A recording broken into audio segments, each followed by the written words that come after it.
Good morning, good afternoon, or indeed good evening, and welcome to Pit Road Productions. Or if you're joining us from Swallow Almeida's channel, a good morning, good warning even. You're in for a bumpy ride, ladies and gentlemen. We are here at Pit Road Productions booth here, and we're going to be here for Fuji for the Almeida Racing League, sponsored very thankfully by Podium One. And it's going to be an absolute belter of a track today. We're going to be here in Fuji in that Formula 3, not the Formula 4, ladies and gentlemen, the Formula 3, as I have so famously had the mistake of doing it before, but certainly we should probably introduce ourselves. My name is Daniel Zippy Salmon, and joining me in the commentary booth today is going to be the one and only Mr. Reese, the Southpaw Racer Gardner. And at the production controls, the one and only Mr. Rob, the Goatee Campbell. Reese, I've got to say, Fuji definitely got a lot of drafting opportunities on that main straight, but certainly a technical track indeed. What can you tell us a little bit about it? Well, this place has been around since the 1960s, actually. Some very interesting track history facts about this place that I'll get into throughout the broadcast. But in its current form, Fuji is an FIA Grade 1 circuit. It's got expansive runoff areas, sawtooth curbs, and plenty of hard outbraking opportunities. But interestingly, the layout that Almeida Racing League have chosen to run for this round takes out the chicane at the start of Sector 3. After the run down the hill through the right-hand kinks, it is basically just a hard right before you get into that sweeping final sector. So it takes out one potential outbraking opportunity from the track, but I think it ups the challenge a bit for these drivers because the curbs here can be brutal. Absolutely, certainly when I seen Fuji on the schedule, the curbs indeed was exactly where I was thinking, and certainly as well, you can flirt with them a little bit, but certainly they will indeed slap you back. As you can see here, Jake ends in the chat actually pretty much summarizing exactly the same thought I have. Basically saying it's a lot harder than it looks. As I see the Leon Bentvelsen fan club is starting to roll in as well. Orem there.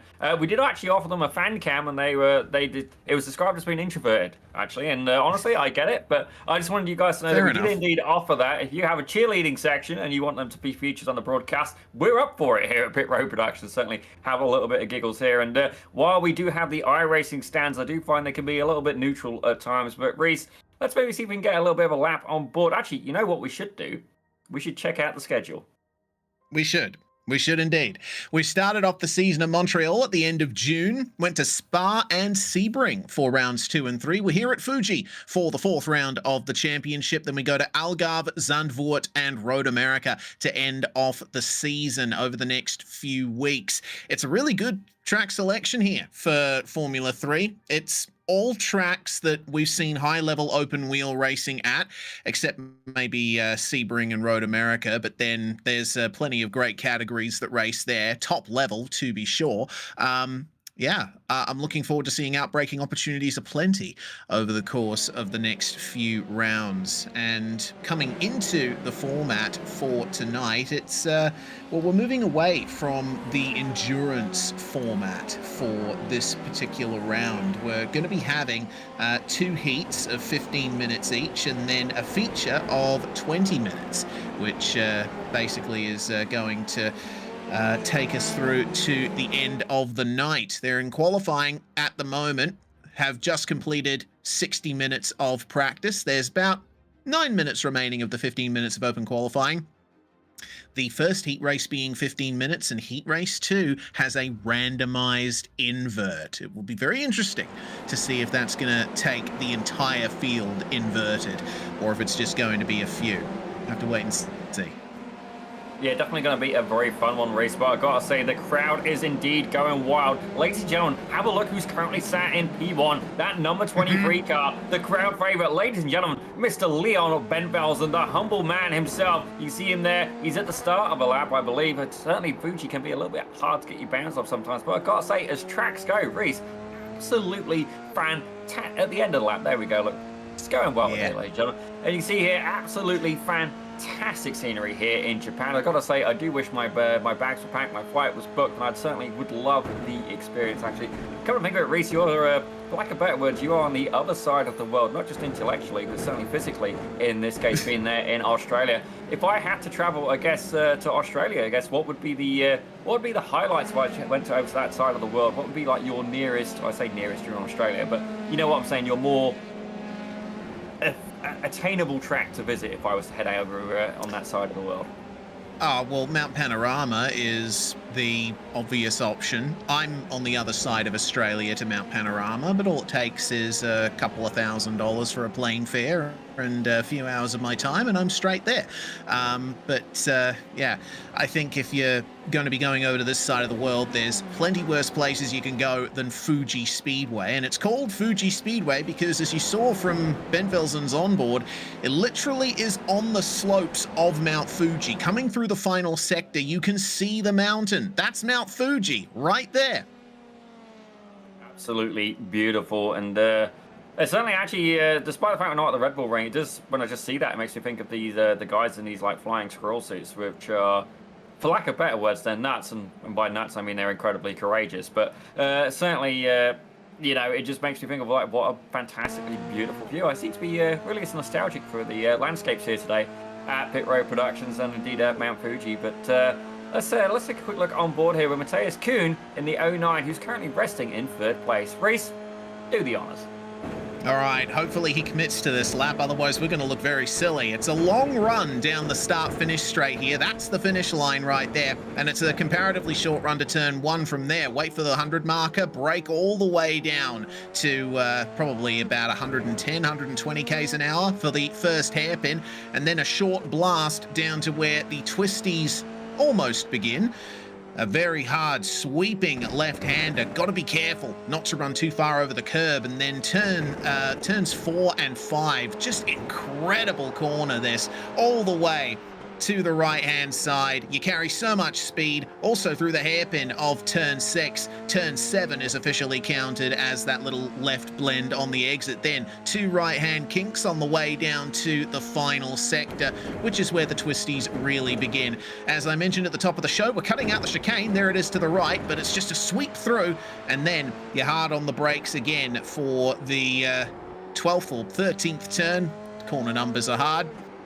And then you accelerate up the hill, get on the brakes again for the hard left-hander. Careful not to run too far over the curb there, because there's some yellow speed bumps that'll absolutely ruin your lap. Late apex the final turn, get on the power as soon as you possibly can, and it'll benefit you all the way down the start-finish straight. It's a tough circuit to pass on in the middle sector, and in the last sector as well, but see the slipstream potential here. Down the start-finished straight. Turn 1 is going to be the prime overtaking opportunity. Yeah, definitely some opportunities indeed. But you know, one thing I did notice, if we go back on board with one of these cars at the start of the lap there, I believe the Thomas 23, we can verify why they're indeed having some success. So stay with me. Follow the logic. It's not a great one, but you're going to see exactly what I'm on about. So just stay with me here, as we are in actually the best coloured car, ladies and gentlemen. It is almost of a British racing green hue. So as they come around, I believe it's this left-hander. Look at the signage above the track, ladies and gentlemen. Nope, not this one. We're going to keep going, keep riding. As there you go. That's taking a little bit too much curve. They're getting a little bit greedy. I do wonder if there are indeed going to be a few people who pick up some slowdowns here. Certainly, I'm going to keep an eye out for it. Maybe I'm having a lack of caffeine, ladies and gentlemen, but where is it? Here we go. Ladies and gentlemen, that is exactly why. This is why the number 23 is out in front. Leon is literally written there on the track.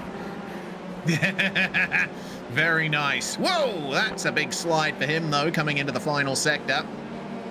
Leon, I suppose, will be very happy that maybe it's a prophecy of some kind for Mr. Ben Velzen, because he's executing this qualifying session perfectly for the moment.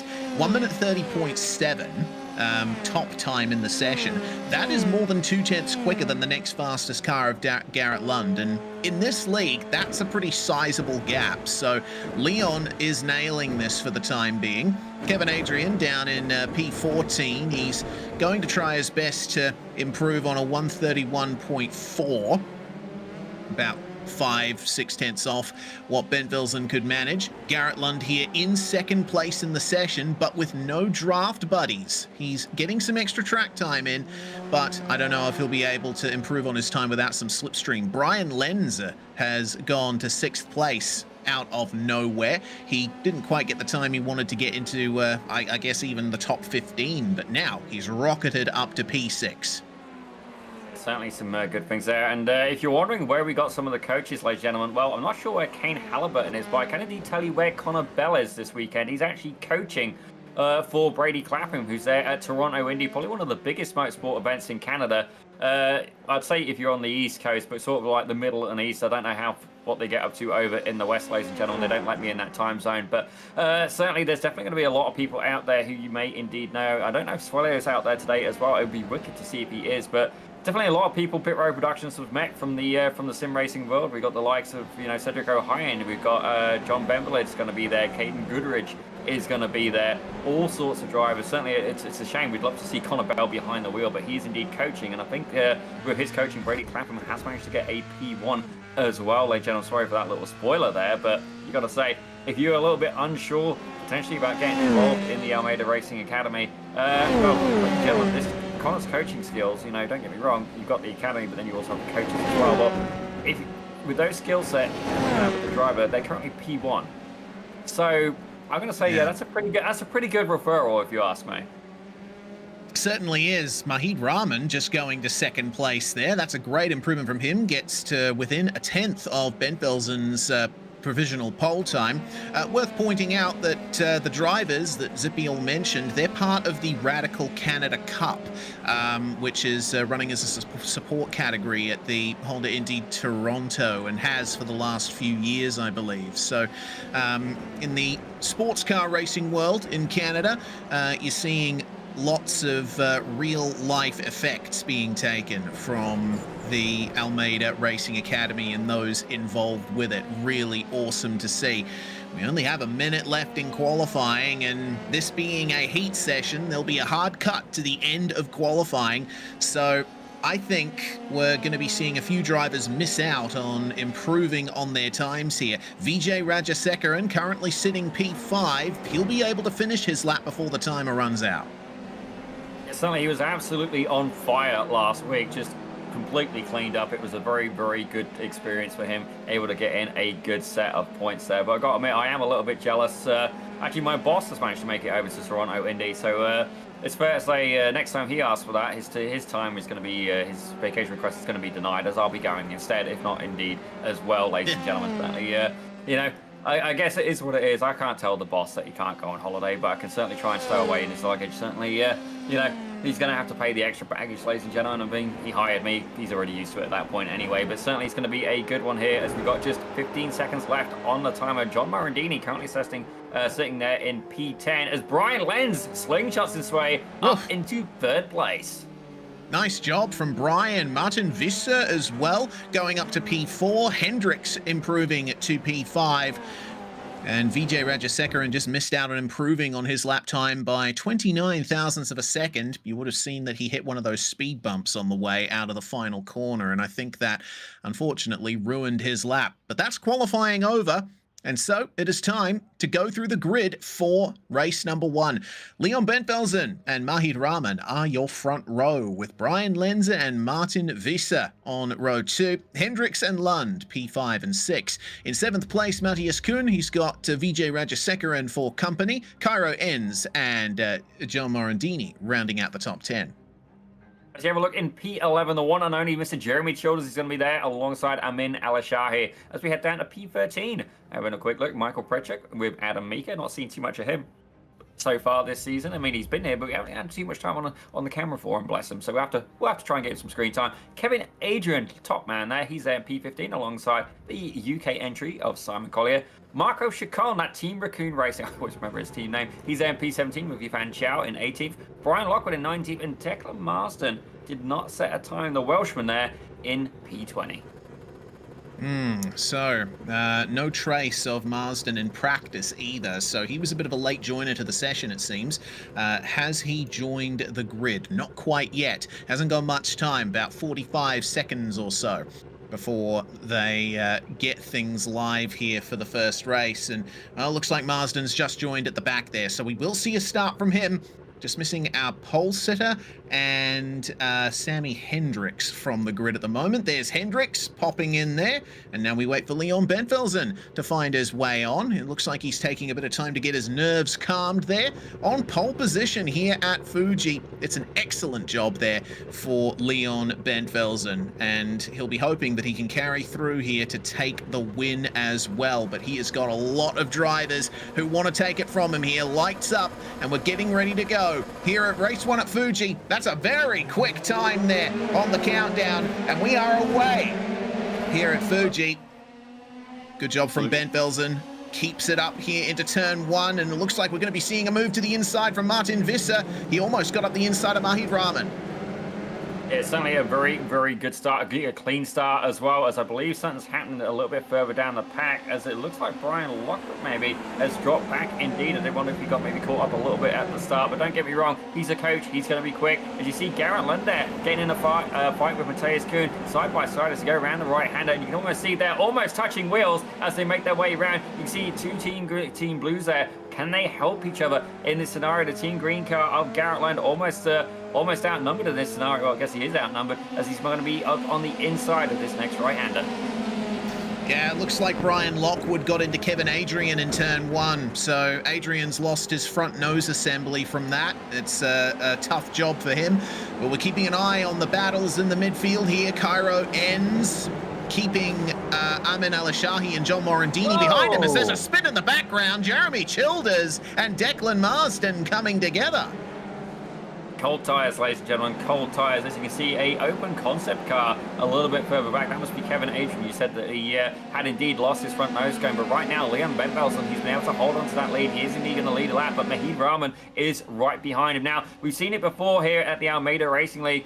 Are we going to see it again, where the lead car, if they're able to basically leave themselves, leave a little bit of a gap, they can indeed start to pull away, but I don't think that's going to be the case. Leon right now has Rahman right up his rear wing, but can they pull away from 3, 4, and 5? Martin Visser, Sammy Hendricks, and I say Brian Lenz, as Lenz looking to make a move up on the inside. Matthias Kuhn also had a big dive on Garrett Lund in the background there. Lund takes the position back. Kuhn ran a bit too deep side by side between Lenzer and Hendricks still on the exit of turn 4. And it looks like Brian's going to get the move done on Sammy through turn 5. Beautiful job there, and he can keep the defense going here into turn 6. But Hendricks is carrying a lot of speed, and Lenzer catches too much of the curb. Round he goes. Thankfully able to get that car up and out of the way. I saw the bounce and I did start to cringe, and it was just enough to catch him, but good news there for Sammy Hendricks. He is indeed going to pull away, but right now our hard charger, if we have a look through the field, is currently it's currently in P8, ladies and gentlemen. It's Amin Al-Shai, and they're P8 and car 8, ironically. And not only that, we have Declan Marsden as well. He's up 4 positions from the start. It looks like Yifan Chow may have had an incident as well there. Yeah, he's towed. Right back on the field. Yeah, we've lost Brian Lockwood as well. So here's a replay of Lockwood at the start here, and you'll see him turn in for turn 1 and make contact with Kevin Adrian there. That takes Adrian's front nose cone off, and it looks like Lockwood lost his rear wing from that as well. So no wonder Lockwood is towed back to the pit lane from there. Jeremy Childers, meanwhile, his coming together with Declan Marsden. Oh, okay, so that was fully on Marsden there. Made contact with the car behind, got hopped up on the wheels, and there was nothing he could do from there. Went straight into Childers. Definitely not what we was looking for to have a start, but right now Leon Bentvelsen is indeed leading in himself, and Mahid Rahman are starting to pull away. As you see, there you go, that's what happened to Brian Lenz, certainly the hardest faller currently right now. But right now Mahid Rahman, the Palestine driver, is looking to try and stay on the rear wing of that number 23 car. Can himself and Leon pull away from the rest of the field? Certainly we've seen it happen before. That gap now up to about 2 seconds, ladies and gentlemen. Yeah, it's working out nicely for Bentvelsen and Rahman at the moment. They don't want to battle too hard, though. And one of the things that I've noticed about Mahid in this race so far is he's not going for the move at turn 1. I think he knows that it's going to be very easy for them to battle with each other and bring everyone else back into contention. So just fly in formation for now, take advantage of Bentvelsen's pace, make sure they get the gap over everyone else, and then they can afford to fight amongst themselves in the dying minutes of the race. Oh, no! He's gone around! Mahid Rahman out of the final corner. Too much power too early, and he's going to be sent all the way to the back. He can't even get the car turned around.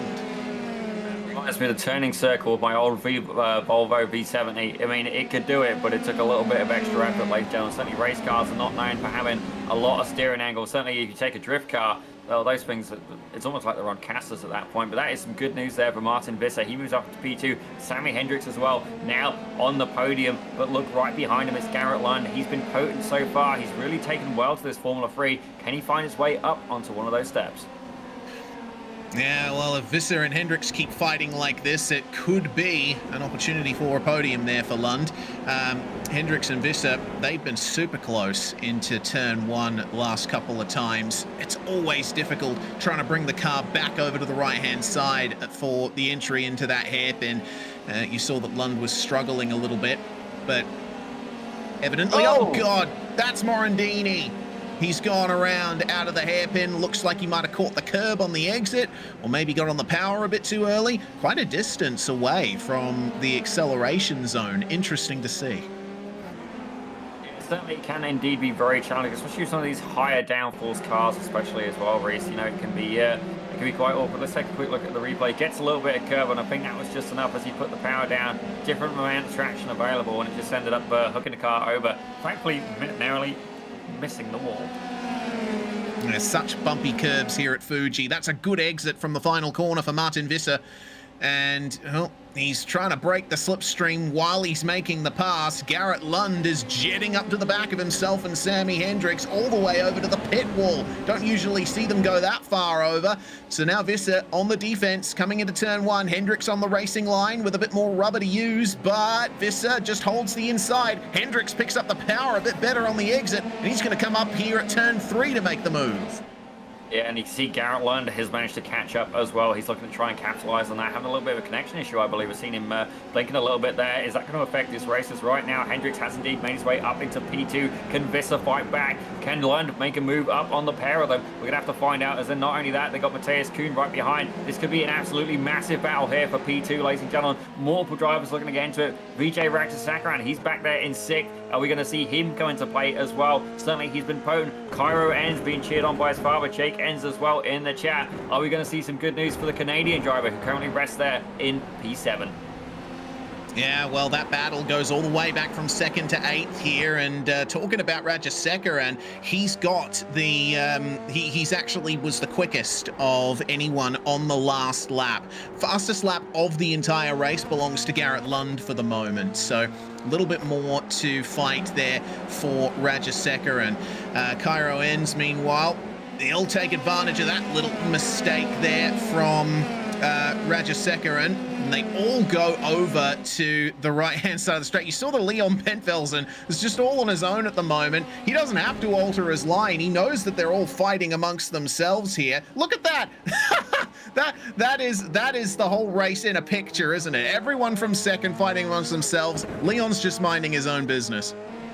I almost feel like we're going to have to change out. I mean, I'm listening to music while I do this, ladies and gentlemen. Usually I've got car sounds, but that's a story for a different day. Certainly, I do wonder if we're going to see a little bit of a conga line starting to go here from the back from P2 all the way down. It goes quite far, actually, all the way down to, let's say, P7, P8, ladies and gentlemen. Certainly a little bit of a conga line starting to form as they go down that start-finish straight. But look at this. Sammy Hendricks, one of the novice coaches. He's having a good day right now. He is indeed up 3 positions so far. Can he keep hold of that? Can he hold back Martin Visser, Garrett Lund, Matthias Kuhn, Vijay Raghsakaran, and indeed Cairo Enns and Amin Alishai? They're all looking to make their way up make their way up onto the podium.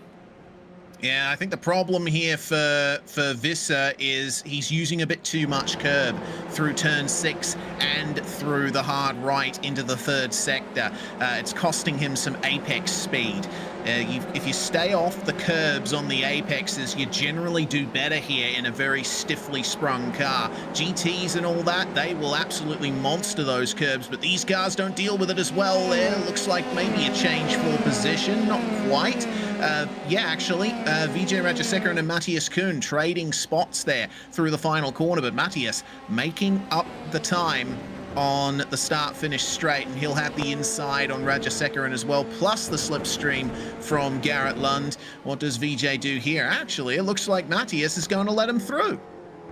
Yeah, I think at that point, Roger Sakaran basically put the nose in, and it's a case of, look, do you let him go or do you fight and just drop back from the lead pack? I don't think Mateus really had much of a choice on that one. No, doesn't look like it. So that's going to bring things to a little stalemate in their battle for the time being. And the space between the cars continues to extend here, but Martin Visser coming into turn 6 stays off the curb that time and straightens the exit. That's how you got to do that turn. He was able to get a bit more time on Lund from there. But for now, 5 minutes to go in this race, Zippy, about 3 laps or so when they cross the line next. This is where you need to start making those moves and pushing a little bit harder so you can get in the slipstream and get by into turn 1.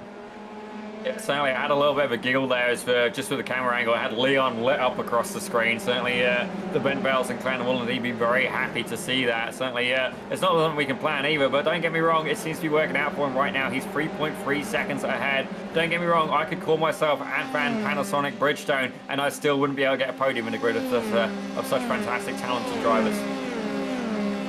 Yeah, for sure. I don't believe I've raced against any of these drivers, but I know that I couldn't make the moves they do in an F3 car at Fuji. Speaking of moves, Vijay Rajasekaran gets by Garrett Lund into turn 1, up to 4th. He's executing this race very nicely in these opening laps, or in these closing laps, rather. We are approaching the end of the race after all. How much more will he make up here? Looks like Visser has lost touch with Hendricks. He's more than a second behind on the timing. So I don't think there's going to be much of a race for second from here. Could be a race for third. Depends on how consistent Visser can keep it. Certainly Hendricks, all he's got to do is keep that car clean, keep that car going, and indeed bring it home. A P2 would be a fantastic result for him. But you see there, Visser can still see him, and he's got Roger Sakaran right behind. I did say he's going to be one of the drivers to keep an eye on. It looks like it took him a little bit longer there to get going. And if I'm not mistaken, I believe that may be a Ayrton Senna helmet there for the number 12 driver. Looks like it is. I always love seeing the helmet designs here. And VJ letting his inspirations be known here. Braking as late as he dares into these very difficult final corners as you go up the hill towards the last corner. Run it out super wide on the way into the last turn. Apex is just about where that white marking is. And you will find your way down the start-finish straight nicely. 2 laps to go for Leon Bentvelsen, who is dominating this race so far. But one mistake can put him back in the clutches of Sammy Hendricks and Martin Visser. Speaking of Visser, there he is going defensive on Rajasekaran into turn 1. VJ absolutely lunging forward on the brakes and can't quite get it done in turn 1. Hooks up the exit all right in turn 2. But it looked like a bit of a slide there from the number 12. He'll have to wait behind a couple more corners. He's going to start putting a little bit of extra heat in those tyres. He's got to make sure he just doesn't beat the threshold and just end up running out of grip or indeed running out of talent there as he tries to make his way up onto the podium. Currently, he was indeed the championship leader as he's gone in very deep there. Locks up a little bit, maybe a brown flag moment for the number 12 driver as he's indeed keeping his foot in it. Garrett Lund trying to make a move right behind him. Lund still having a couple of connection issues there. Yeah, looks like not the most consistent connection. Cairo ends will continue lunging forward himself. Actually, looking at those lap times, he was half a second faster than Garrett Lund on the last lap, so there could be a move between those two for 5th place if things work out. Well, final corners now. This is the most critical point of the lap right here. It's the braking and turn-in for the final corner. The sooner you get that done, the sooner you can get on the throttle, avoid those speed bumps on the exit, and you can carry it all the way through. White flag is out for Leon Bentvelsen, and they're almost going into pit lane to try and break the draft. Never seen anyone do that before, but the white flag is indeed out, so this is where the moves need to be made. Yeah, it's maybe a little bit of the journey. It's going to be now or never. Actually, no, that's Bon Jovi. I do apologize. Oh. That was contact there by Roger Sakaran on Visser. Definitely a little bit of a bumper. Look right behind Cairo Enns to manage to get up on the inside there of Garrett Lund. As you see 2 battles happening side by side. The pair of cars, almost 3 sets of cars going for it. It's going to be Enns there. He's on the outside and as he runs over, gets a little bit of curb. Hopefully not a slowdown there, but it does look like he's managed to clear the number 30 car of Garrett Lund. As I say that, Visser's managed to hold on against Roger Sakaran, but now has now has Enns breathing up his wing. There's a huge move there by Garrett Lund. Yeah, but he caught too much curb. That's ruined his momentum off the corner. That's going to allow Matthias Kuhn a chance at getting his way through. Vijay Rajasekaran right on the back of Martin Visser now and dives up the inside at a corner I didn't expect anyone to make moves at. And it looks like Rajasekaran's going to stay behind there. That's ruined his momentum out of the corner. Enns will have a go at him for fourth, and Rajasekaran runs wide. He's going to be out of that podium battle for now. I don't think there's much chance of making a move up the inside unless Cairo Enns slides wide. Goodness me, what a fight this is for all the spots off the podium. We got cars everywhere. See Garrett Lund making the move again on Matthias Kuhn. But up the front, Leon Bentvelsen, his name was up in lights on the signs, and now there's going to have some extra meaning to that. He takes the win at Fuji for race 1. Hendricks gets second, and Visser finishes on the podium. Rajasekaran just beating Cairo Enns to the line. Well, it's almost like it was a formation flying team there as they came up and over the line. Absolutely fantastic racing, ladies and gentlemen. So we had the Congo, we had indeed a little bit of acrobatics almost in places there. What an absolutely fantastic race. Brian Lenz there, definitely not the race he was looking for. Dropped 12 spots. Jeremy Childers as well. He got caught up in a little bit of action.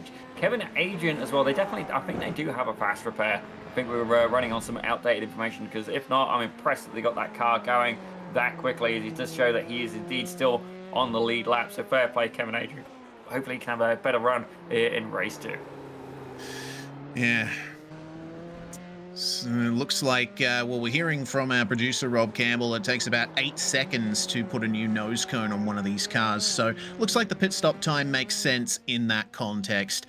Kevin Adrian, though, out to the line, and we'll be hoping for a lot better in this second race coming up, which, reminder, random invert for this one. And it looks like the invert is going to be 6 from what I can see. So that 6th place finisher of Matthias Kuhn is going to start on pole for race 2. But those are your results. Bentvelsen, Hendricks, and Visser are your podium, with Rajasekaran, Enns, Kuhn, Lund, Alishahi, Prechuk, and Mika rounding out your top 10. Good run from Adam Mika. A very quiet race to get into 10th place. But Matthias Kuhn gets pole position for race 2. Cairo Enns joins him on the front row. Rajasekaran and Visser on your second row, with Hendricks and Bentvelsen rounding out your top 6. From there, it's where they finished in race 1. Lund, Alishahi, Prechuk, and Mika round out your top 10. Let's have a look at P11. Team Raccoon Racing, ladies and gentlemen. Marco should kind of got to talk to this guy at some point. I love raccoons. I think they're cute and adorable, and the little cute trash pandas as well. As you see, P12 is going to be Simon Collier as we head back to P13 with my producer giggling in my ear, bless him. With Mahid Rahman is going to be there alongside Declan Marsden. He's making a good recovery through the field there. Brian Lenz, he's got a lot to play for in race 2, with Jeremy Childers alongside. John Morandini is going to be in on the action as well, alongside Kevin Adrian, Yifan Chow, and indeed Brian Lockwood. Definitely a couple of drivers, actually, if I have a quick look back there. P14 to 20, all looking to make a bit of a recovery here in race 2. Yeah, there's a lot of drivers who would have been in contention for a top 10 if it weren't for those shenanigans on the first lap. The biggest loser of the field, it looks like, is Mahid Rahman, who started second, but that spin out of the final corner really hurt his first race. Going to be starting in 13th for this one. Brian Lenz as well, going for a spin too, down from 3rd to 15th. He'll be wanting to make up that time himself. Biggest gainers in the field, I'm looking through, and it looks like Marco Chacon starting 17th, finishing 11th, and up from 8th to 4th for Vijay Rajasekaran. I think those are the biggest sort of margins that we're seeing for drivers who've had a good race thus far. Yeah, certainly it's going to be a lot to play for. Let's talk technique and strategy here, Reece. Certainly, you got to ask yourself, what's going to be the way to do this? Do you want to defend and potentially lose the car ahead of you? Or, you know, do you want to just try and stay in line and just try and pull away? Certainly, we have seen it here a good couple of times. If a car is able to get loose, pretty much that's it. They check out and they run away with it. And certainly that's exactly what Bentvelsen did. We've seen Vijay Rajasekaran do that a couple of times last week as well. But certainly we got Jake Enns in the chat. He says that, you know, Cairo certainly knows how to play defense. He's right, he does, but he's hoping he doesn't have to. Absolutely. You know, I'm thinking if I was in a position similar to one of these drivers, if I was in a pack of slipstreaming cars, or if I was leading a pack of slipstreaming cars and a guy made a move on me into turn 1, I just let him have it, because then I could take his slipstream and, you know, the final laps obviously have a lot going for them. You can dive up the inside, try and consolidate your position, but if you keep your wits about you, you will pass and you will succeed. Well, here we go then. Getting ready for the call to the green flag. Revs rise. Lights up, and we are away again. Little puff of smoke from the third place starter of Vijay Rajasekaran. He spun the wheels nicely, got a good start, but it's not quite enough to pass Cairo Ends, who goes for a deep dive into turn 1. I think he missed the breaking point there. Washes out wide. Big contact in the back. We've got a car upside down. Looks like it might be Declan Marsden. Okay, that's definitely going to be a replay job for that one, as Adamika does indeed get some street time, albeit not how he was looking for. But right now we return to the lead battle. We see Matthias Kuhn has managed to make his way up to up onto P1. PJ Rajasekaran, and right behind him, Cairo Ends able to stay on the podium in third place. Sammy Hendricks now getting into a battle side by side with Marcin Visser. The previous battle from the last race as well is going to continue here for race 2. So Matthias Kuhn finds himself in the lead, and Vijay Rajasekaran is trying to gear up a move for the lead. Behind Sammy Hendricks, meanwhile, Bent Velsen and Visser side by side. And wow, that's a great move there from Leon Bent Velsen round the outside of that corner. I didn't think I'd see that. Yeah, Leon Bent Velsen definitely, he's just renewed the contract. He's got another car span further back. I did see a couple of orange wheels. I got a feeling it may be Mahid Rahman, but don't quote me on that yet. It's see Brian Lockwood. He's made his way up all the way. No, I thought they're going 3 wide for a second. They almost are. And so making their way down towards the closing stages of this lap. But I've got to say, I did just notice something as well. The Dutch drivers, Leon Bent Velsen and indeed Martin Visser, both of them running the orange wheels. A little bit of a tell there. Yep.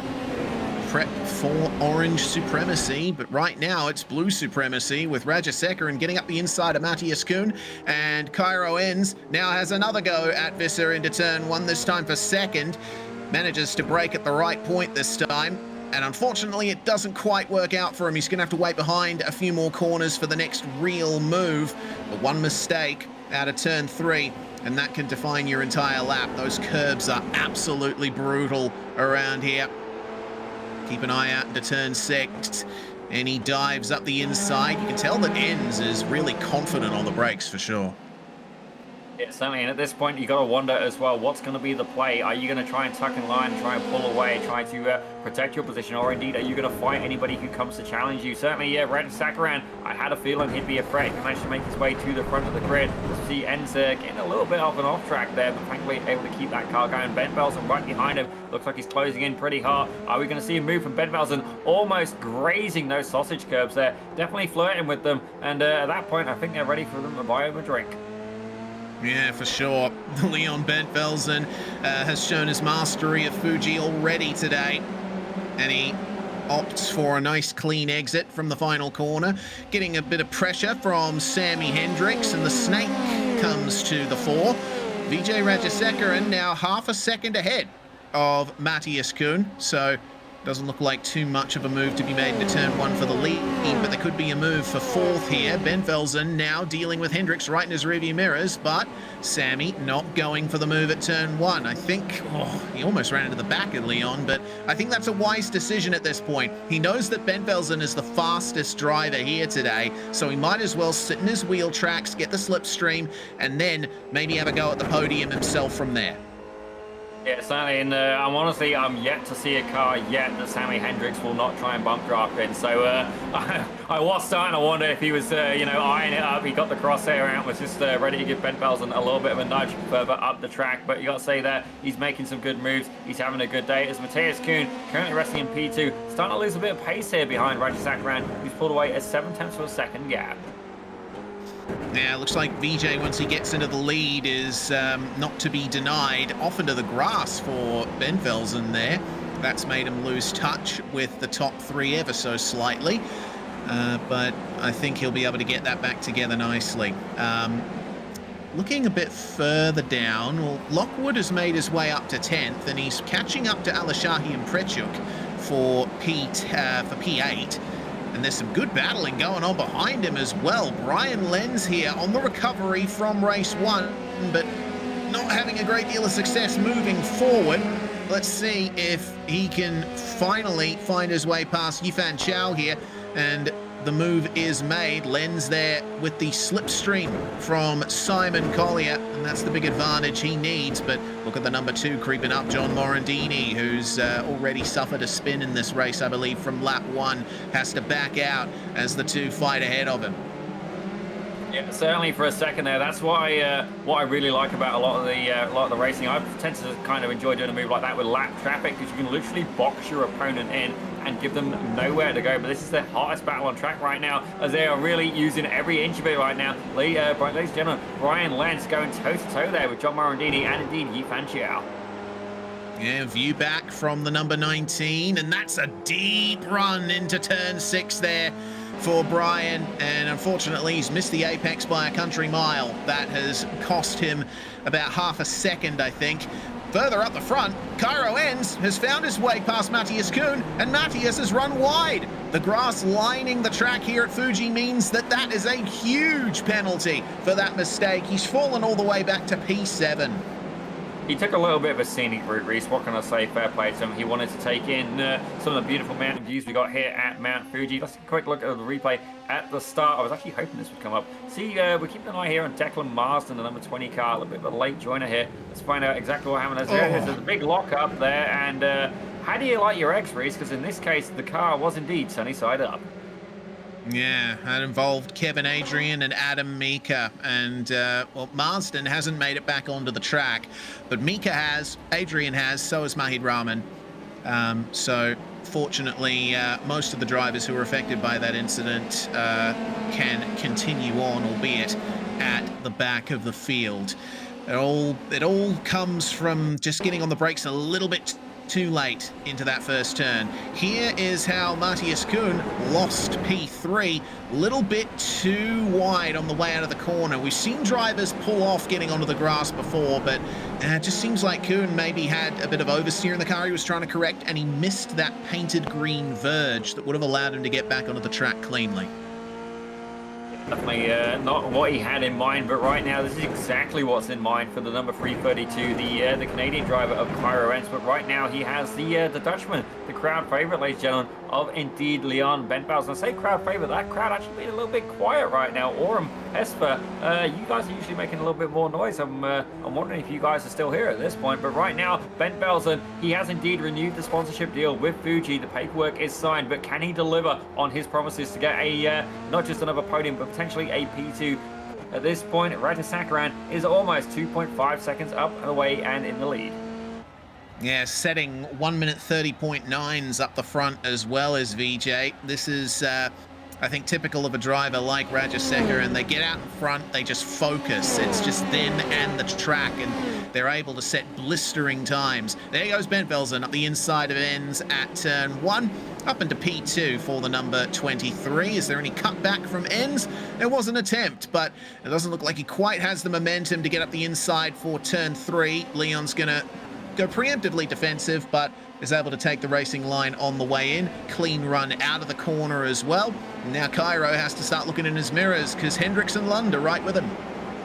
Yes, Hendricks has been, he's been on some really good form today. Certainly he's managed to get a podium earlier on. Garrett Lund as well, having a good race. Certainly I felt for the last season we did, I honestly felt he was maybe the most unluckiest driver on the grid regularly. Getting into a couple of instances there. At this point, I feel Kevin Adrian's got that title for him, poor guy. And having raced with Kevin Adrian, I know he's a clean racer as well, so certainly it's definitely unfortunate for him. I'm hoping his luck can indeed change us. Right now, we see Brian Lenz going into the barrels again, ladies and gentlemen. If you want to get screen time, this is the way to do it. It's not about necessarily being in the lead. It's about delivering the action as he goes for a move up on the inside. I gotta say, that was baller, but it looks like it's actually paid off. Nice opportunistic move there on Yifan Chow. Carries a bit more speed into the left-hander.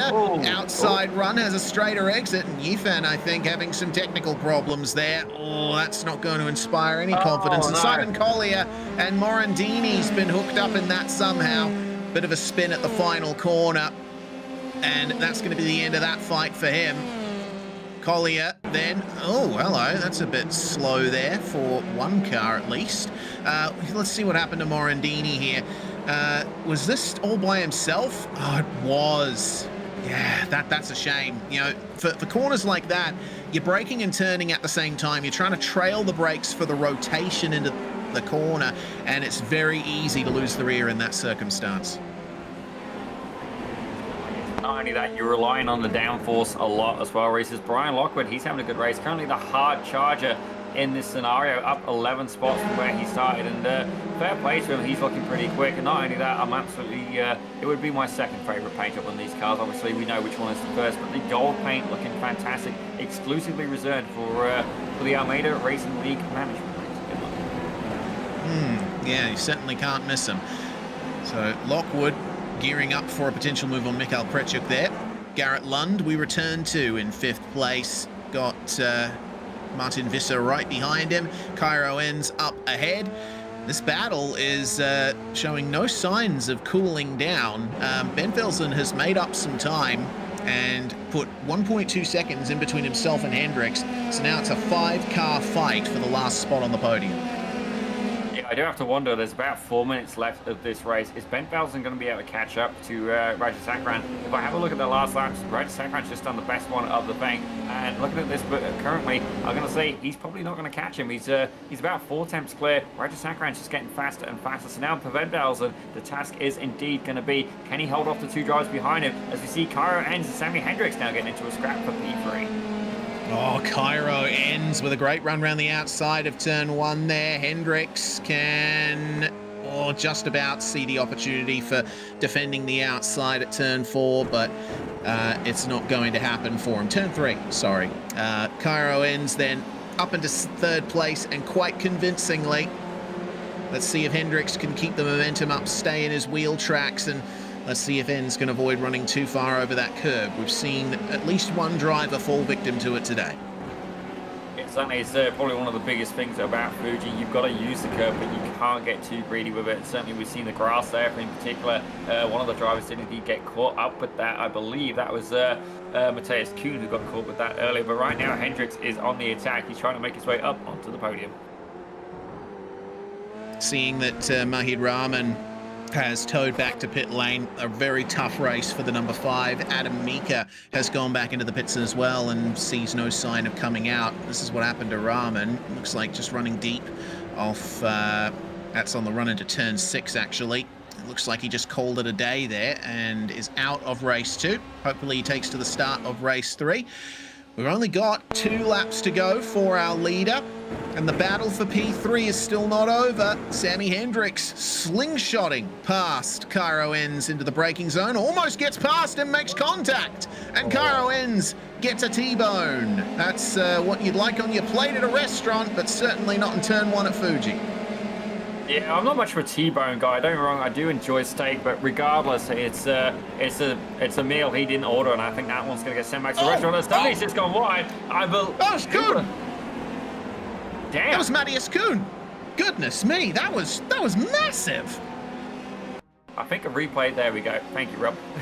we're just unfair. Let's see exactly what happened to the 09 car of Matthias Kuhn. You see there, gets a little bit loose on the exit and just gets a bit of a spin. Thankfully, able to keep it away from the wall. Definitely going to be a little bit of heat in those tyres, but he was able to keep that car going. But now Sammy Hendricks, he's up into P3. He's managed to get a podium already today. Can he keep it going, ladies and gentlemen? He did P2 in race 1. Can he do a P3 now? Ben Velsen is about 1.7 seconds up the road. Garrett Lund's behind him. Cairo Enns sadly dropped back down into 7th place. But not only that, he has Lockwood ahead of him. Are we going to see Enns now try and take on one of the Almeida Racing League coaches? This is the question. Will we be able to see any big moves here for Brian Lockwood and Cairo Enns? White flag is out for Vijay Rajasekaran and Leon Bentvelsen. Goodness me, that is a huge gap that Rajasekaran's pulled off there. 3 seconds across the line. And here's another move. Martin Visser and Garrett Lund. Up the inside goes the Dutchman. But Lund holding strong around the outside there.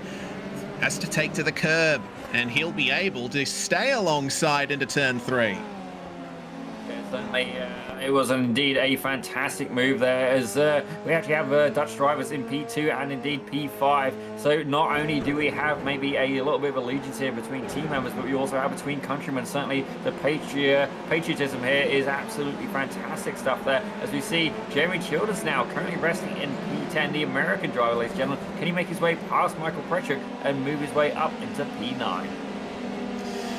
Yeah, this is the idea for Jeremy Childers. I mean, he sees them all battling ahead of him. He wants those moves to be made in the final sector, but whether or not it'll happen remains to be seen. Last couple of corners for our leader as Martin Visser continues to try and fight with Garrett Lund for 4th place, but our podium is effectively locked in. Lovely exit for Vijay Rajasekaran, and he's going to take victory in race 2.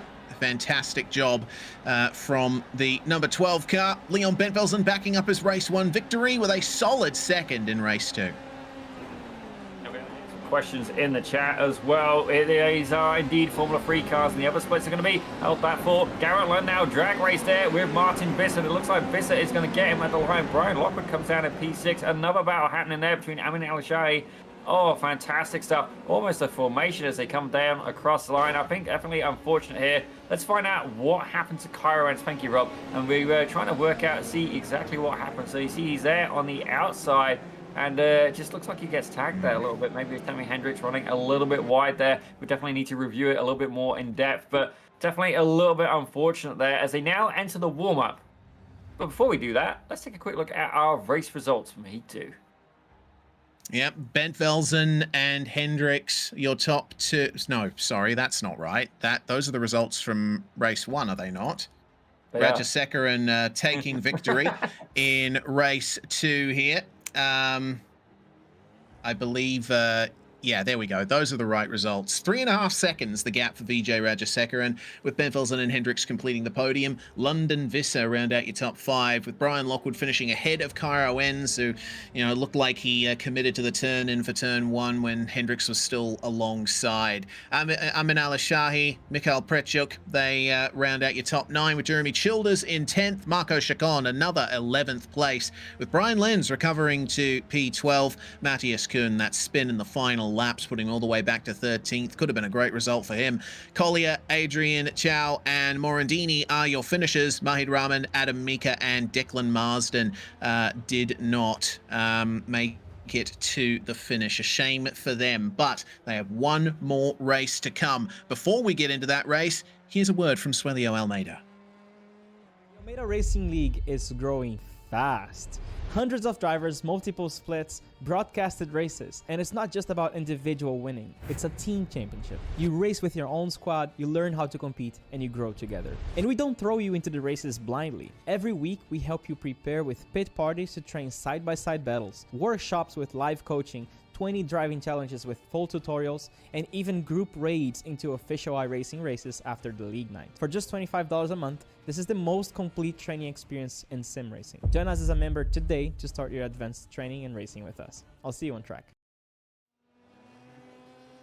Well, welcome back, ladies and gentlemen. And indeed, if you would like to be part of this league, you do have to be a member. You've got to join the Almeida Racing Academy. So definitely some fun stuff indeed, as we're going to bring this down to the final race of the afternoon, after the morning, or indeed after the evening, ladies and gentlemen, as we see the beautiful views of Mount Fuji in the background. Jeremy Childers right now, he's one of the few out on track. Looks like Declan Marsden is as well. But while we're taking a little bit of a look from our blimp cam, it appears the stands are quite full. We've got a lot of vehicles here with the driver of the 1997 Toyota Corolla. You've left your lights on if you'd just like to go and attend to that. Yeah, indeed. There's probably a couple of Sylvias in there as well. Fuji, of course, a legendary Japanese circuit. And I suppose this is a good time while we're in this lull for me to give you a couple of track facts. So have a look in the top left of the feed at the moment. You see that little strip of tarmac just in front of the trees? That is the old turn 1 of this circuit. Fuji Speedway was set up originally to be built as a speedway, a high-speed banked oval. It was set up by the Japan NASCAR Corporation in 1960-something. But then I believe it was Sterling Moss who tested at the venue, and he told them, look, the terrain is a bit too mountainous to get a speedway actually going here, and they were running out of money by that point anyway, so they decided we'll just keep that first banking and build a road course. It was a bit of a loop around before it rejoined the current circuit around about the turn 3 area, and that is basically the original incarnation of Fuji Speedway. I gotta admit, that's pretty cool. And actually, one of the things I don't think we've ever talked about on a broadcast is with this being in the mountainous region, I do wonder just how far the sound will carry. Can you imagine that if you lived in the valley of Mount Fuji? But certainly, this takes us a little bit off topic, but it's related to the point I'm making. Is I'm going to actually give a shout out to Ohio, ladies and gentlemen. Now, this is going to make no sense to a lot of people, but basically, the reason I'm giving a shout out to Ohio is they recently put in legislation to say that if you basically build a house near a racetrack and then complain about said racetrack, you can go and pound sand. And for that, I salute you. Yeah. Thank you. Thank you. Oh, yeah. Oh, yes. Absolutely. Thank you, Ohio. Yeah. Setting the standard. I've got to admit, I don't say this often, but at this point, I do believe we can learn from our neighbours in this case, and say that is a lesson that we should indeed practice here, not just in Canada, but across the world, ladies and gentlemen. Certainly racetracks are indeed a dying breed. And I was actually thinking about earlier, you could do golf instead. Yeah, or not. You could. Or not. No, this is way more fun. Yeah, it certainly is. Oh, man. Well, that looks like it's going to be the end of warm-up. And we have a couple of cars attempting to make it to the line there. Unsuccessful. They are immediately kicked to the Shadow Realm and warped back to the pits, which must not be a very pleasant physical experience for the driver. Well, here comes race 3.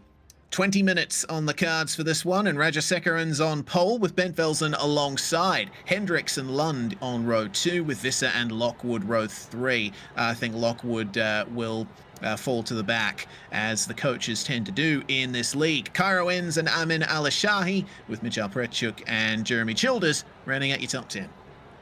Yeah, look at P11. It's my favorite team name, ladies and gentlemen. Team Raccoon Racing, the Trash Panda, adorable. He's going to have to put... Oh, he can't... I was going to say he can't adjust the paint, ladies and gentlemen, but I want to see some raccoons on that car. He's there in P11 with Brian Lenz alongside in P12. As we have a look a bit further back, we've got Matthias Kuhn, a little bit unlucky there for the German driver. He's dropped back with Simon Collier in P14. Kevin Adrian looking for a recovery here in P15 with Yifan Chow. John Morandini takes 17th with Mahid Rahman in 18th. Adam Mika shows in 19th with Declan Marston closing out your 20-car grid.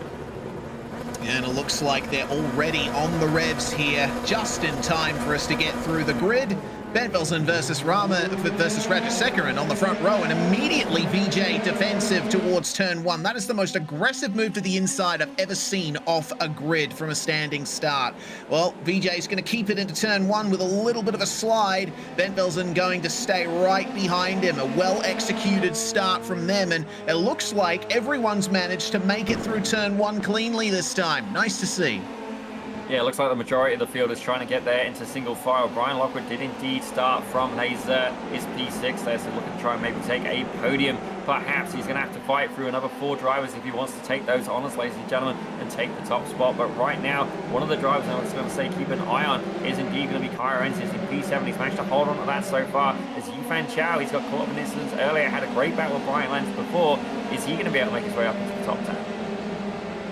Just noticed Morandini back there as well has lost his nose cone. It looks like he accidentally ran into the back of Mahid Rahman on the way into turn 6. Oh, okay. Big moves starting to happen here. Yeah, somebody just went very deep into that. That's going to be a replay. Oh, there's still bits ricocheting in behind as a questionable rejoin there from, I believe that may have been Morandini. And I see not 1, not 2, but 3 cars with damage there. Definitely chaos, panic, and disorder. Who let me out on track? Indeed. Well, Matthias Kuhn has lost his rear wing there, and it looks like that might have been the move that you were talking about. Yifan Chow ran right into the back of Matthias Kuhn, and that was the moment of exclamation for you, Zippy. But into turn one, looks like Sammy Hendricks is making his case for a race win here, passing Leon Benfelsen.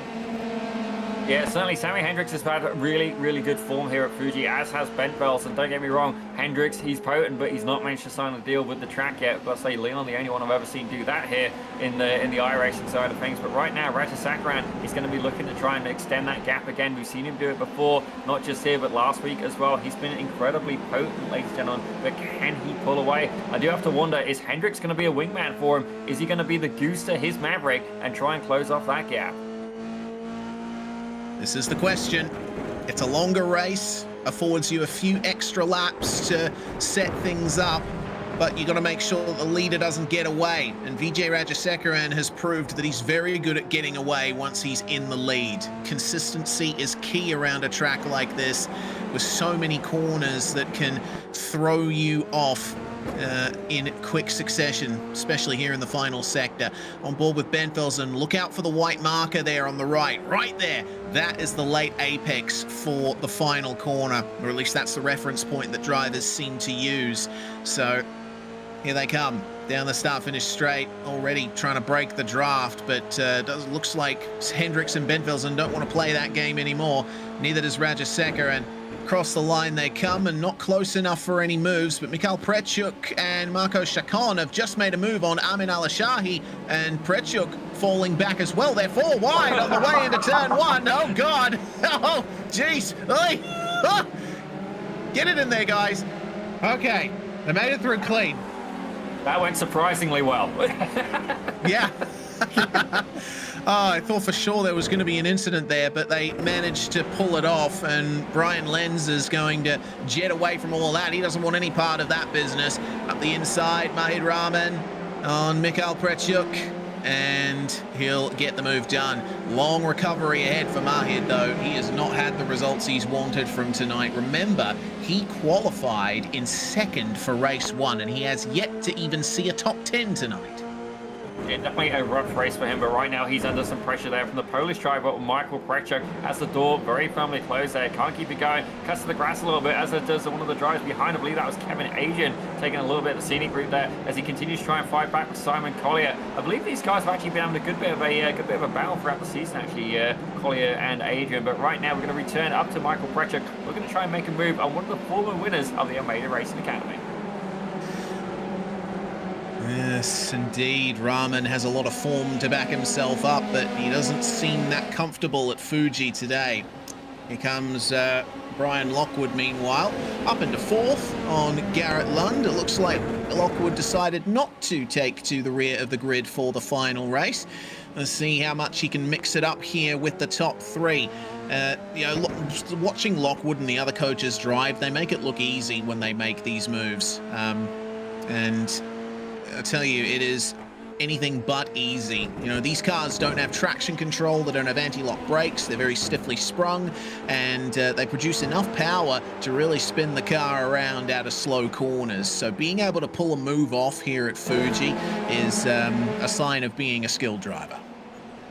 Absolutely, certainly you don't just smash the throttle. You almost just gently layer it on there. It's as if you're spreading some butter on a piece of freshly toasted bread, ladies and gentlemen. You don't just go and flump it on there. You got to spread it out a little bit. And as you see a replay here from Mahid Rahman, I've got to wonder why the Palestine driver, and there's your explanation, gets a little bit of a tank slapper going, goes a little bit too far wide on entry, and that ends up costing him a couple of spots there, puts him back down into P17. Yeah, turn 6 is so treacherous. You can catch the entry curb, you can catch the apex curb, you can catch the exit curb, and you can also catch the curb and the grass out of that corner as well. And it looks like that's going to end Mahid Rahman's run for now. He is quite a ways behind. Well, here we go then. fighting hard for second. That's Bentvelsen slipstreaming past Hendricks. And can Lockwood potentially get the both of them? No, he's going to stick to trying to pass Hendricks for the moment. See, that's another mark of learned racing ability. You can see the opportunity for 2 moves in one go and not take it. It's usually the wiser option.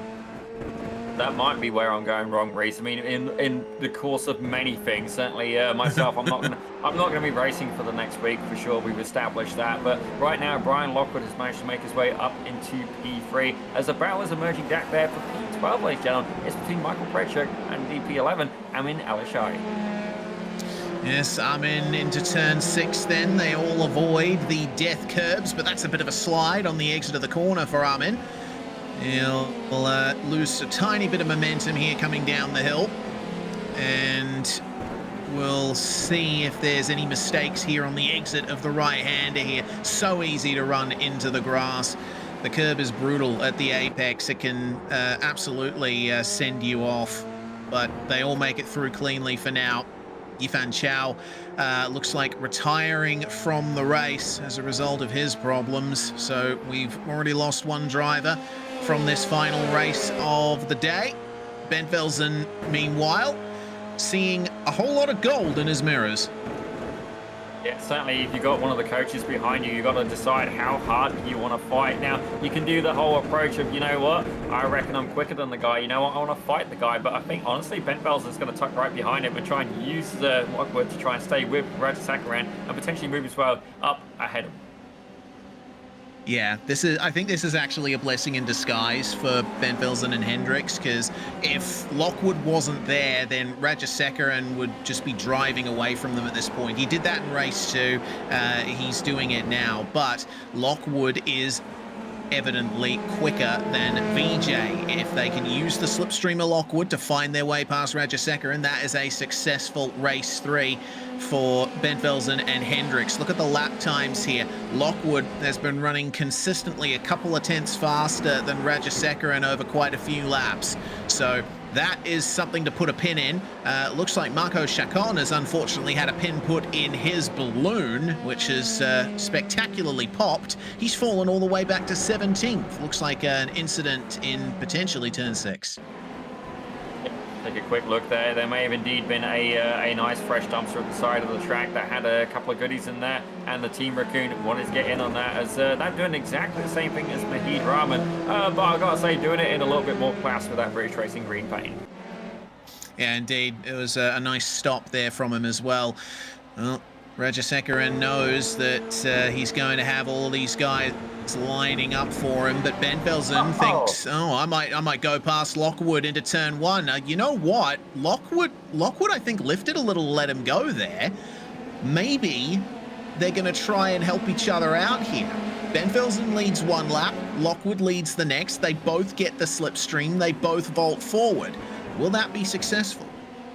I believe the game is called Leapfrog, ladies and gentlemen, and I think that's exactly what's going on. See Bentvelsen doing almost 130 mile an hour there at portions of the track. Fantastic stuff there. But are we going to see this technique play off? Because right now, Vijay Rajasakaran has pulled away nearly 9/10 of a second, despite the team antics between Bentvelsen and Lockwood. Is it going to be enough to catch up to the number 12 car?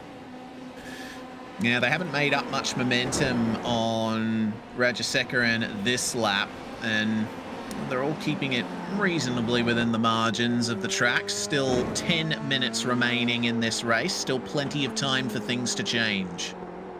I say that, the new fastest lap has just actually been set by Mahid Rahman. He's just gone and hit the 130.8, and it looks like he may be able to battle Kevin Adrian as well, as side by side they go. Absolutely fantastic stuff further back in the field. Yeah, here's Kevin Adrian, has to yield on the way in to Mahid Rahman. And now Rahman will turn his attentions forward. This 4-car pack ahead of him, Alishahi, Marsden, Prechuk, and Collier. Leading the pack is Amin Alishahi. And on board here with Mahid Rahman, we can see, you know, where the slipstream really comes in, about 1 to 1.5 seconds back in these cars. It's side by side between Marsden and Alishahi, and Declan tries going around the outside of turn 1. Prechuk defending the outside from Simon Collier there. And, well, they'll work themselves out into turn 2. Bit of a mirror image there of the blue and green cars on their way to the apex. Yeah, I thought I was having a little bit of a psychedelic moment perhaps, but that is indeed the standings it stands so far. We've got blue, green, blue, green. It's Marsden, Alashai, Pritchett, and then Collier in the battle for P10. And I can tell you as well that Brian Lockwood did indeed pass back by Leon Bentvelsen on the straight, but despite that, Rajasekaran has pulled away another 0.3 of a second. Yeah, Rajasekaran is still setting fantastic lap times. 1 minute 30.885, but it didn't officially count that lap because I think because he got an off track potentially. Not too sure on that front, but what is for sure is that Rajasekaran in clear air is faster than either Lockwood or Bentvelsen can manage in the slipstream. I've got to wonder as well, are these guys actually slowing each other up? We got Kane in the chat saying have to risk bump draft. I'm all for it, Kane. I'd like to see that. Sammy Hendrick, here's your cue. The coach has said you got to go for it. Let's see you start bump drafting if you can indeed catch up to the back of this battle of B2. As side by side goes Collier, and I believe that is indeed Adam Mika. Yeah, Adam Mika joining the party at the back of this one, trying to find his way past Kevin Adrian. Mahid Rahman at the front of that little mini pack there, trying to catch up to Pritchuk, Alishahi, and Marsden. But you can tell that because it's the final. Whoa, okay. Adam Mika runs very wide there. Has to let Kevin Adrian go. What I'm noticing about the racing in this final race is, you know, they've had the experience of, oh God, okay, that's a bit into the grass for Lockwood. They're taking things a little easier, it feels like, compared to races 1 and 2. The first 2 races were frenetic, but this one being longer and I think with a bit more experience from the drivers has resulted in a bit slower action for this race, but the drivers are making their cases a bit more clearly here, which I like to see. Starting to have suspicions here. I'm not so sure that Bentvelsen and Lockwood are indeed looking to try and team up. I have a feeling that Bentvelsen is literally giving Lockwood as hard a time as he possibly can now. I'm going to see Lockwood try and make a move up on the inside. I think he thought about it, decided, no, I'm not close enough. I'm going to go for the lift. Don't get me wrong, he could have gone for it. He could have put a nose in, but that will then open them up to Sammy Hendricks, who's just 1.4 seconds behind. Yeah, but that's on the verge of being outside slipstream range, so Hendricks needs to gain a few more tenths on this lap to really keep up with them at this point. And Garrett Lund is searching for something here as well. Lund's had a good night so far, a 7th and a 4th so far, and could be looking at another top 5. We'll turn our attention back to Adam Mika, though, for the time being. Kevin Adrian is still involved very heavily in this battle with the number 4. And they're starting to lose touch with Mahid Rahman and Simon Collier up ahead, so they might be keeping each other company for the next 5 minutes. Certainly, they are indeed hanging out pretty closely at this point. I do wonder if they're going to have to buy each other a pint, and pint of fruit juice, ladies and gentlemen, just in case we can't mention any other kind of beverages here. But we do have a question in the chat thinking, basically, can we get a bump draft explanation? Absolutely we can. So basically what we're saying here right now is, obviously you got drafting, but basically right now you can see here Leon Bentvelsen punching a very nice hole in the air for Brian Lockwood, who's right behind him. Now bump drafting, that's a little bit different. That means that Brian Lockwood is actually going to come up behind in that case and would push the car ahead along. So instead of going around them, you push them along. It's kind of like if you see like locomotives and trains, you sometimes have 1 or 2, even 3 trains pulling, let's say, a bunch of cars. Same idea, ladies and gentlemen, same idea. Yeah, so you're giving some assistance to the driver in front by bumping them along. It works a lot better in stock cars and other closed wheel machines. You don't often see it in open wheelers because, you know, you've got the rear crash structure, the gearbox going right up against a nose cone that is designed to easily shatter in a crash situation. So it's playing with fire a little bit in these Formula 3s, but wouldn't put it past a few of these drivers to try something like that. Alishahi, meanwhile, 10th place for the moment, but Declan Marsden wants to take that away from him. Yeah, Marsden looking to try and make a recovery. As I say that, gets a huge tank slapper going. Great catch, but definitely a brown flag moment there for the Welsh driver in the number 20 machine. Whew, had to take a deep breath after that one. Yeah, one other thing that you often see in these open wheel cars is that, you know, they're a lot snappier than other kinds of racing machine, and so the saves that you see in these things are often quite spectacular. Kevin Adrian, meanwhile, seems to have suffered an issue. Is he? Oh, he just caught the grass on the exit of the curb and round he went. Yeah, once you lose grip in these things, it's very difficult to recover. Yeah, definitely. The limit is indeed. It's like walking a tightrope, ladies and gentlemen. You see these guys. Somebody's just ducked off into the pits there. That's Marsden. Oh, he stopped. What's going on there for Declan Marsden? A black flag. Looks like he might have either he sped on pit lane just then, or he'd already breached the incident limit, and that would have been the end of his race regardless. So unfortunate there for Declan Marsden. We're not going to see any more of him here tonight, but Vijay Rajasekaran we're going to be seeing plenty more of over the next 2.5 minutes as he tries to keep Brian Lockwood behind him. Lockwood holds the fastest lap of the race, and he is pursuing. He is within a second. And I can see here, we're just answering the question. Yes, in the draft, your engine would indeed heat up quicker. Would your tires wear quicker? I'd say probably not. It's No. not on the straightaway. Certainly, it's more of a, you know, almost like a bobsled. You kind of tucked in behind it. You're just trying to be as smooth as aerodynamic as possible. And if you hit your top speed, for example, the car has no more power. It can't go any faster. And all of a sudden, getting a little bit of a bump behind you pushes you faster, and then both of you go quicker as well. In comparison to if you think of something like a Formula V, for example, if you pull out of that draft, the car literally slows down because it does not have the power to sustain the speed. So that's a little bit of an explanation there on bump drafting.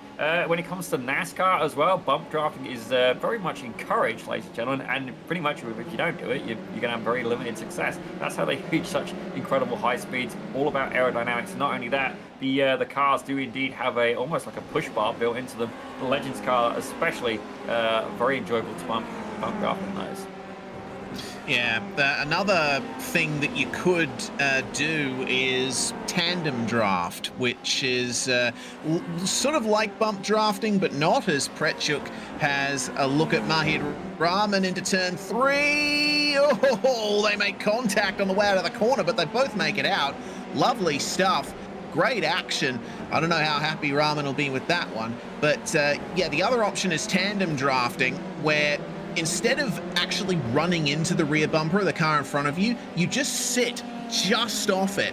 So the way aero and physics basically works is there's a bubble that forms at the front of your car as you rush through the air, because the air can only get out of the way so fast.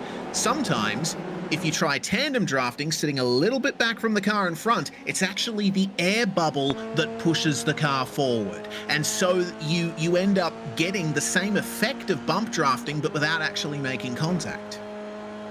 Yeah, I think another good way of explaining it as well is if you try running your hand through water, then you'll feel resistance. So even if you put your hand out the window, right? If you're driving along, put your hand out the window, you can feel the air pushing your arm back. Well, it's the same kind of deal, right? If you tuck in behind something, then you don't have that resistance. So there you go, a little bit of an explanation there for common people in the chat.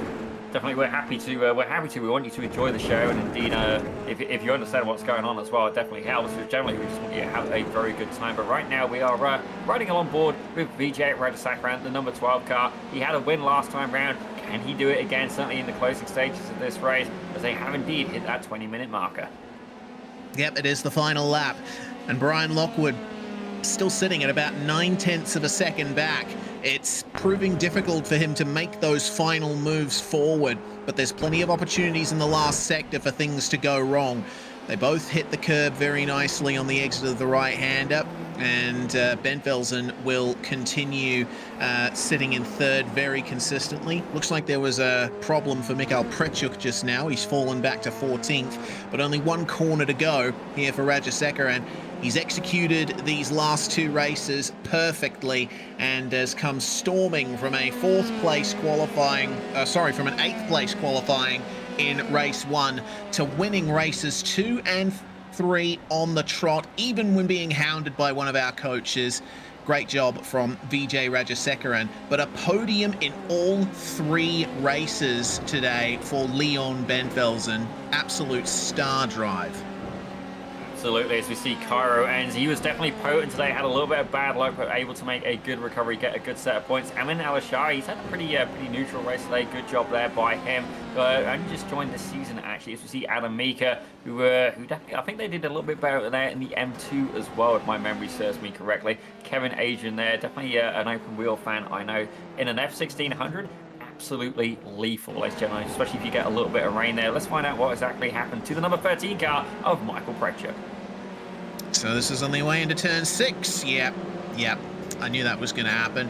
It's so difficult to line the car up for the braking zone there because you're coming off of turning right through turn 5 as you're doing it. So, you get your trajectory even slightly wrong and you'll run over that curb and the car will get unsettled on the way in. John Morandini then, last finisher across the line for him. Actually, no, it's Matthias Kuhn who's going to be the final finisher here after spending 30 seconds in the pits, getting damage repaired from his unfortunate coming together earlier. And that's going to be 18 cars to the finish for this third race here in the Almeida Racing League at Fuji. So your final results then. Vijay Rajasekaran with a 4th and 2 wins, likely in contention for the round win there, with Brian Lockwood finishing 2nd place ahead of Leon Bentvelzen, 1st, 2nd and 3rd for races 1, 2 and 3. That's almost perfect there for Leon if you like your numbers. Sammy Hendricks, 4th place ahead of Garrett Lund. It was a successful drive for London races 2 and 3, a 4th and a 5th, with Visser, Enns, Childers, Lenz and Alishahi rounding out the top 10. Have a look at P11. Mahid Rahman, one of your former champions, took that with Simon Collier in P12. Adam Mika in 13th with Michael Prechuk, sadly falling back to 14th with Kevin Adrian in 15th. The Team Raccoon Racing car, Marco Chacon in 16th with John Morandini in 17th. Matthias Kuhn takes 18th with Declan Marsden and Yifan Chow retiring, hitting 19th and 20th. Well, that's going to end things off here for the racing portion of the night, and it seems that we have drivers filing in here, and well, Zippy, I'll leave it to you to have a chat to our most winningest driver of the day, Vijay Rajasekaran. Well, Vijay, can I just get a quick mic check? I see that you've joined, but are you indeed here? He is muted on Discord, so that is going to be that for now. Hopefully he gets that sorted. Meanwhile, we'll bring Leon Bentvelzen in. Well, I've got to say, Leon, another great day for you. Multiple podiums and indeed fantastic battles. Tell us a little bit, were you indeed working there with Brian Lockwood, or is that just a little bit of friendly rivalry between yourself and one of the coaches? Yeah, no, we actually tried to work together a bit, but yeah, that bomb drafting is not my thing, man. Especially with these cars. If Sammy, no problem. But me, not yet. Well, ladies and gentlemen, it seems that I'm not the only one who recognizes that Sammy Hendricks will indeed bump draft anything, including a shopping cart. I have a feeling that he would indeed do that, as we do indeed have the crowd favorite in. We've had Aurum in the chat. We've had Hesper in the chat as well. Definitely is good to have you here. Definitely a good day for you. Coming into Fuji, you are absolutely incredible on pace. Now, is this on your Princess-approved track list, or did you just find you had a little bit of extra talent here today? Yeah, these kind of tracks, I really like it. The old school, yeah, I don't know, it just fits for some reason. Well, Leon, before we let you go, is there anybody you'd like to shout out for today's performance? Oh, man, like everybody at the academy, and especially Connor for putting up those great pit parties, really getting us race ready. He's doing an excellent job, like all the coaches, and of course all the students where we are with on track. So yeah, very good racing, guys. Well, I can let you know that Connor Bell is actually there at Toronto Indy today, and he's actually coaching one of the drivers of one of the Radicals, who last time I checked had just got a P1. So certainly you can see there Connor Bell able to not just coach in the real world, but in the sim racing world as well on behalf of the Almeida Racing League, indeed the Almeida Academy. But ladies and gentlemen, multiple podiums today. Mr. Leon Bentvelsen, the number 23 car. Thank you very much. Yeah, great stuff from Leon Bentvelsen today, and it looks like we can finally bring Vijay Rajasekaran into the box with us. Congratulations on the double win there, Vijay. It was a tough job to get to the front, but once you were out, it seemed like everyone was tripping over themselves. Vijay, do we have you? Ground control to Major Tom. Unfortunately, no mic for Vijay Rajasekaran. We'll have another go a little bit later, but for now, Cairo Enns joins us, and well, a bit of a varied night for you, Cairo. You ended up getting 3 top 10s for your troubles and in contention for podiums at times, but seems that things just didn't quite go your way on that front. Yeah, this is actually the first week I've even seen this track, so it's been a bit of a journey to try and learn it. A lot of the crests in the corners makes it very difficult. You have to be incredibly precise, and if you make just the tiniest mistake, you're spinning out, you're in the wall. Thankfully, the workshop this week put on by Brian has helped me out a lot, especially going into turn 1. My confidence has gone way up. It's just... It's been so helpful having those workshops, and especially having this team. We've been putting on some of the pit parties during the week. It's been really great, and I've learned a lot. Even like up through today, I was still learning more about the track, and I must say I enjoy this track quite a bit more than Sebring. So there's that. Certainly less bumpy for sure, unless you're talking about the curbs. Well, the moves into the opening corner were some of the highlights of the night there. It does require a bit of bravery, though, to get the car slowed down in time, and after such a long straight, it can be very difficult to get your head in that. Yeah, you have to have some incredibly precise braking points, especially if you have somebody on your inside. You'd be surprised how little the braking reference actually changes. It's a matter of centimeters. There's the one corner with Sammy coming up on my inside. I thought I could hold it on the outside. I braked just 50 centimeters too early, and trying to keep it on the limit, I ended up too narrow, touched his wheel, and that just set me back. What was that, 5 places? That was a bit of a rough one, but yeah, especially with the long straight, it's incredibly difficult to figure out exactly where you want to place the car. Through the week, I was kind of figuring out that I preferred the outside line. I tended to have a little bit more stability, a little bit more consistency out there. And it always set me up for the inside into the following left-hander. So that was my preferred line. I noticed a lot of other people were preferring the inside. And it was really interesting to see how, when 2 of those cars come together, how good the side-by-side action can really be. And it was a lot of fun this week. Yeah, well, you certainly have a bit more of that fun at Algarve next week, and I think that'll be a bit similar to Fuji with a long straight and flowing terrain following bends. Well, Cairo, a great run from you tonight. Anyone you want to thank for your efforts? Thanks to my dad, my mom for hopping into these shows every week. I love the support; it's awesome. Thanks to the Red Team, Jeremy and Martine. These guys have been very good to race with this week. It's just been absolutely phenomenal being able to pull out a few top 10s and taking 6, 7, 8 for the feature. It's been great. Fantastic job, Cairo. Thanks for joining us. Thank you. And it looks like for the final interview of the day, Zippy, you've dragged Sammy Hendricks in here for a chat. Well, Absolutely. I mean, how could we not speak to one of the novice coaches? Indeed, the number 27 car of Sammy Hendricks, and certainly I got to say it was a pretty good day for you, Sammy. Fuji, is this one of your Princess approved tracks, or what's going on here? Because you were absolutely on it today. I gotta say, guys, you keep dragging me in here without my consent. I'm gonna have to file a complaint with PR. But nah, man, I did some endurance races in Fuji in the past. I'm not gonna pretend like, oh, I don't know what I'm doing. No, I got some laps on this track. I like the track. It's pretty good. I like it better with the chicane though. Can definitely use a second hard braking zone. But yo, real quick, these coaches are absolutely amazing. If you're new to sim racing, start here because out there it's nothing but noise. These coaches are genius level coaches, man. Like real world and in sim racing, you cannot start your sim racing path no better way than here. Or even if you're advanced, come here because there's always something to learn. Yeah, man, huge shout out to the coaches, big gains. The whole group is driving so fast. Everyone's so equal. It's so hard to get ahead now. It's all great problems to have, you know.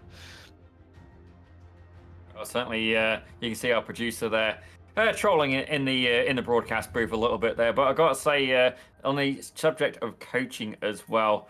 So Sammy is one of our novice coaches, but I think one of the big things that we don't often, we don't really get into is this is only one split, ladies and gentlemen. There's 3, sometimes 4 splits of this league, ladies and gentlemen. So to run in with these guys, they do indeed have to be the best of the best. It is a qualifying that happens before this league even goes live. So just keep that in mind. You know, you're competing on literally a world level here. And certainly the thing with the coaching as well is that, don't get me wrong, as drivers, as people, as humans, we do start to make habits. And you know what? Maybe having a coach is the best way of making sure these are good habits and indeed doing the course material as well. I mean, you got the motor racing checklist, you got the Almeida Academy as well. If you want to run in this league, though, you must be a member. It's $25 a month, if I remember rightly. Certainly, we'll put it on the ad again for you before we go. But Sammy, a huge congratulations to you. You had a fantastic week here today, and we hope to see you having continued success there at Algarve. Yeah, thanks, guys. Shout out to VJ. I know his mic wasn't working. Do. Let's go, VJ. Do. All right, bye. Ladies and gentlemen, Sammy Hendricks, as always, making an impression. And certainly I did find it amusing that it's not just me. Leon as well, recognizing that the man will indeed bump draft anything. But we should just about bring this show to a close. And I got to say, we've absolutely loved having you all in the chat. If it's not been on our own channel, Pit Road Productions on YouTube, we've had you there and Swellier Almeida's channel as well. Definitely make sure you hit the like and mainly hit the subscribe buttons, ladies and gentlemen. You'll get reminders, you'll get notifications to say that, you know, we've gone live again. And we'd love to see you back. Certainly, you know, whether you're a spectator, whether you're a racer, I don't mind. I just generally enjoy the company. Ladies and gentlemen, obviously, I do not get out much. You can see that. And please embrace me in that decision or indeed that circumstance. But my name has, and I guess always will be, Daniel Sippy Salmon. And joining me in the commentary booth today was Reese, the Southpaw Racer Gardner. By all means, check him out on Twitch as well. And at the production controls, Rob Campbell. Thank you very much for joining us here for the Almeida Racing Academy. And we'll see you in 1 week's time. The Almeida Racing League is growing fast. Hundreds of drivers, multiple splits, broadcasted races, and it's not just about individual winning, it's a team championship. You race with your own squad, you learn how to compete, and you grow together. And we don't throw you into the races blindly. Every week, we help you prepare with pit parties to train side-by-side battles, workshops with live coaching, 20 driving challenges with full tutorials, and even group raids into official iRacing races after the league night. For just $25 a month, this is the most complete training experience in sim racing. Join us as a member today to start your advanced training and racing with us. I'll see you on track.